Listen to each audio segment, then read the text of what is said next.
Okay, so today we're going to start chapter 10.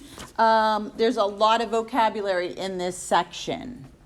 So let's go ahead and see our first definition. So they're defining what a circle is, and a circle is the set of all points in a plane that are equidistant from a given point in that plane. That given point is called the center. And then we have also a radius, which is the segment whose endpoints are the center and any point on the circle. The plural of radius is radii. Okay, so the set of points would be all of these points that are around the outside edge of the circle. The center will be right in the middle, and when you draw a segment from the center to any point on the edge of the circle or the side of the circle or the edges of the circle, these are called the radii. Also, when we are naming circles, generally the name of the center point, so let's say this is point M, we would say that this is circle M. So the point that's the center point is the name of the circle. The next has what a chord is. A chord is a segment whose endpoints are on a circle. A diameter is a chord that contains the center of a circle. A secant is a line that intersects a circle in 2 points. Notice it's a line. Now we will also talk about secant segments coming up. Then a tangent is also a line, but we will also see tangent segments. The tangent is a line in a plane of a circle that intersects the circle in exactly 1 point, called the point of tangency. Some of the things that are in this. So for example, a chord would be just a segment that goes from one edge to the other. It could be drawn anywhere within this circle. Now, as soon as the chord goes through the center, then that chord is now got a special name, and it's called a diameter. A secant is going to be a line that goes through the circle. It's going to intersect the circle in 2 points. A tangent line is going to be a line that skims the outside of the circle, and it's only going to touch the circle in 1 point. Okay, so next slide. Notice we have a chord, and it goes from one edge to the other. The diameter is going to go through the center. It's a special chord, and then it goes from edge to edge. The secant is a line that goes through the circle, and it intersects the circle at 2 points.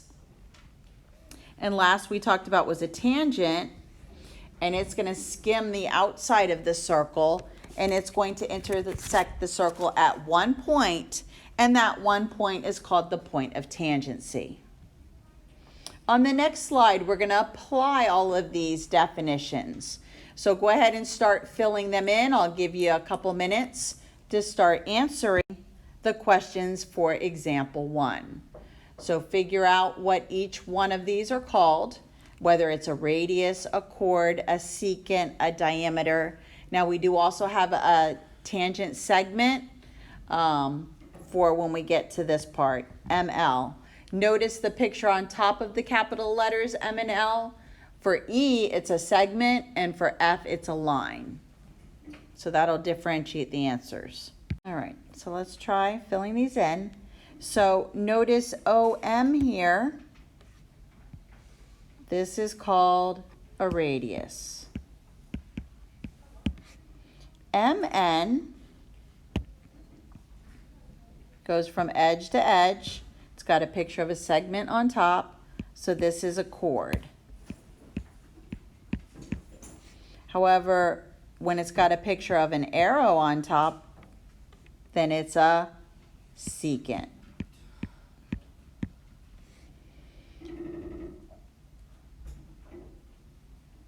MQ is right here. It's going through the center. So this would be a diameter. Now, technically, this is a T. Technically, it's also a chord. But the better name here would be diameter. Now, again, notice on top of the capital letters M and L, this is a picture of a segment. So segment ML, this is going to be tangent segment. However, as soon as we turn it into a line, then it just becomes a tangent. And this point M is going to be your point of tangency.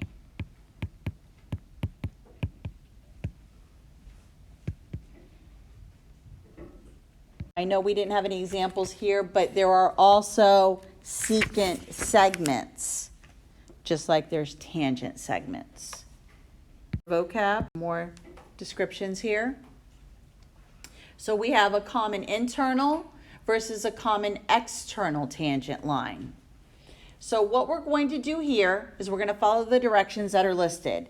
They're telling us to draw a segment containing the centers of the circles. So let me go ahead and put in my centers. And now I'm going to connect the centers with a segment. Once I've drawn in that segment, if the tangent line that's in the picture intersects that segment, then it's internal. If it does not intersect it, then it's an external tangent line. So in the one on the left, notice that this is a tangent line. It's tangent, let me go over it in red. This line is tangent to both circles, so it's a common tangent. However, because it doesn't cross the black line, this is actually a common external tangent.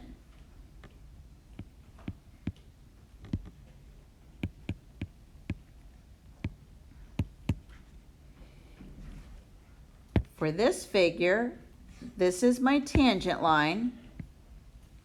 And notice it intersects that segment that I drew in. So this would be an example of a common internal tangent.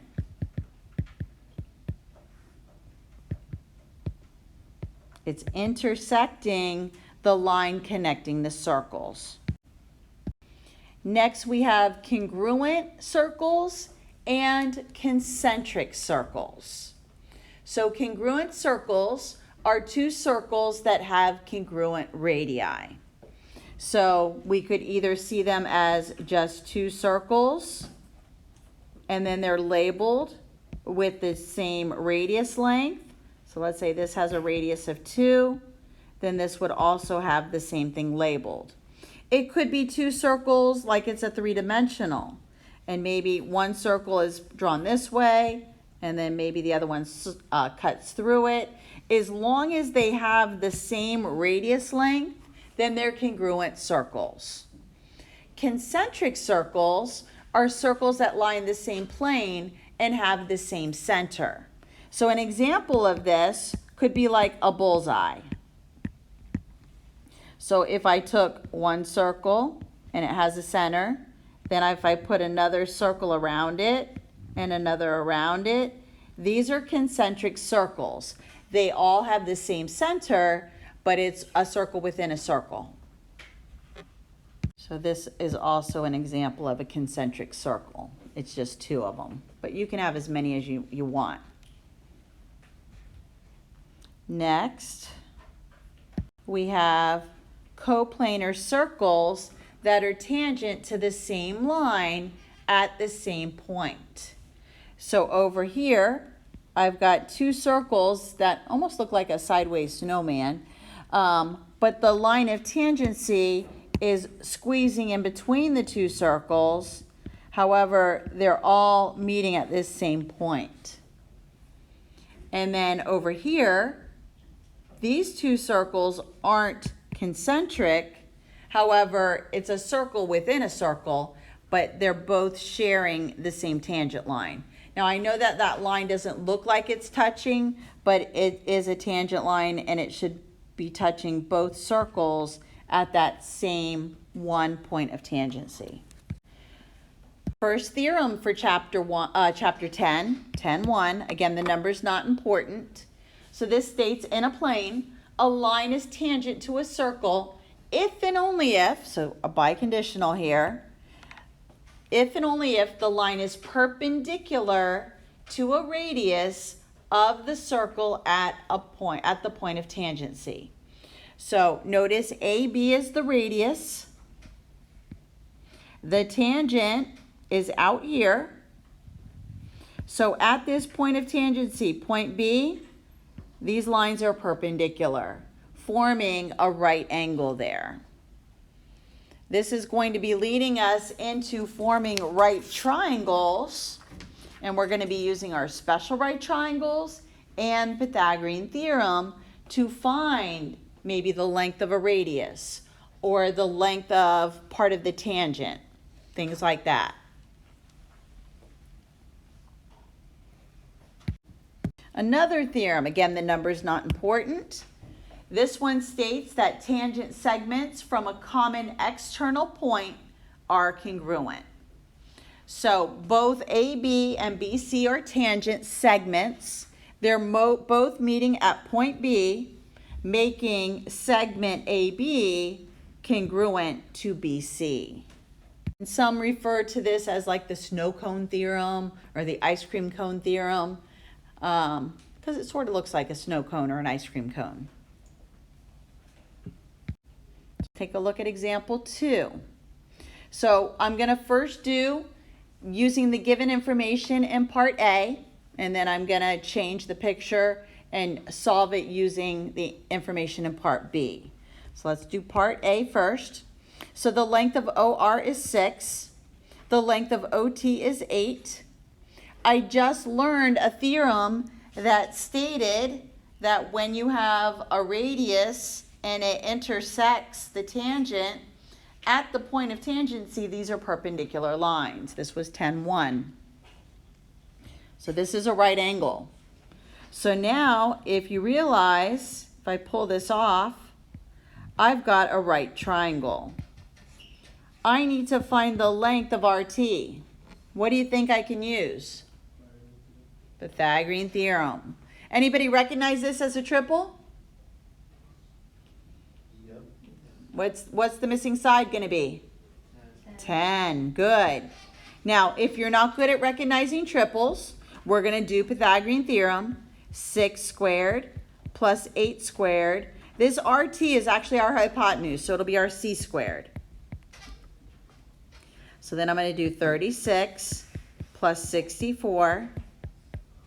Get 100. Square root it. And our missing side is 10. But we already realized that because we knew it was a triple.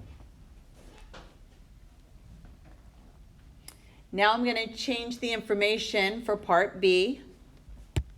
So now for part B, get rid of these numbers. So now they're giving me that the measure of angle OTR is 45. So I've got a 45-degree angle here. And now the length of OT is 4. So let me go ahead and pull the triangle out. 45 and a 4. Anybody recognize this one? It's the 45-45 degree right triangle. So this one would be 45 also, making this and this congruent. So if you remember the relationship of the sides, remember this one was defined as A, so then this one was A. So if A equals 4, this side's also 4, and then remember the hypotenuse was A square root 2. So 4 square root 2. And that's the length of RT. Now, let's say you didn't realize it was a special right triangle, but you did realize that these two legs were the same. You could also do Pythagorean theorem. 4 squared plus 4 squared equals c squared. 16 plus 16 is 32. Square root both sides. So c is equal to the square root of 32, but I need to break it down. 16 times 2. And then I realize 16 is a perfect square. It comes out, so 4 square root 2, which was the same answer I got when I recognized it as a special right triangle. Special right triangles do not go away. We will be using those quite often, even when we get into finding area of polygons. Currently, my Algebra 2 honors class is doing a chapter on trigonometry, and we're using the special right triangles again.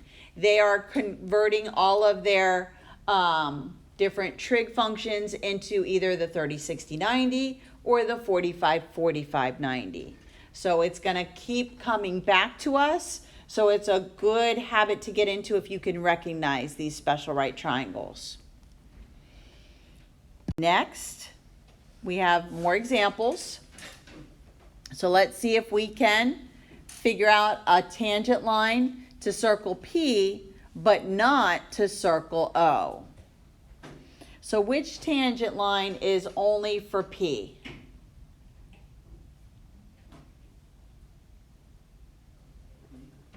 OB, good. So tangent line would be OB, or you could call it BO. Either way. Now we need to find both the common internal and external tangent. I could draw in my segment if that's going to help. So I could connect them from center to center. So now, which tangent line is external to O and P? Which one doesn't cross the yellow line?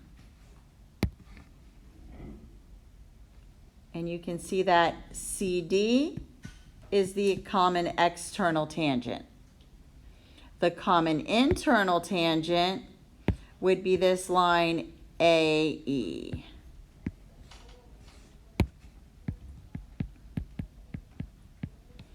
Again, the exterior one is down here. It's the CD.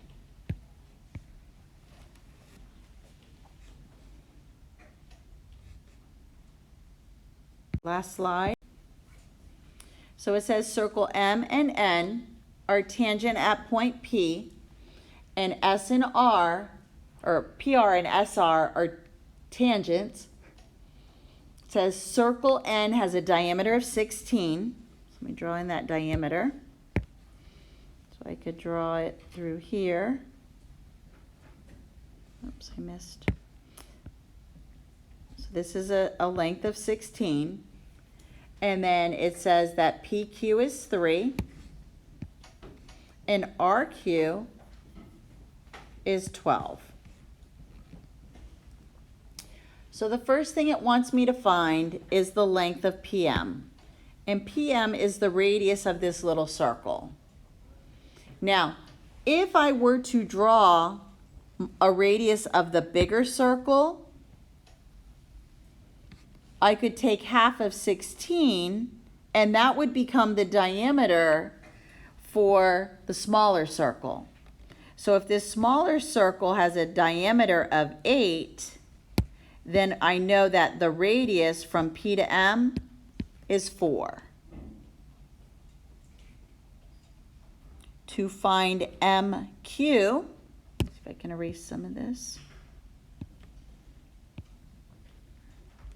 So from M to Q, if I just found this radius to be 4, and I already can see that other leg is 3, let me pull this triangle out of here.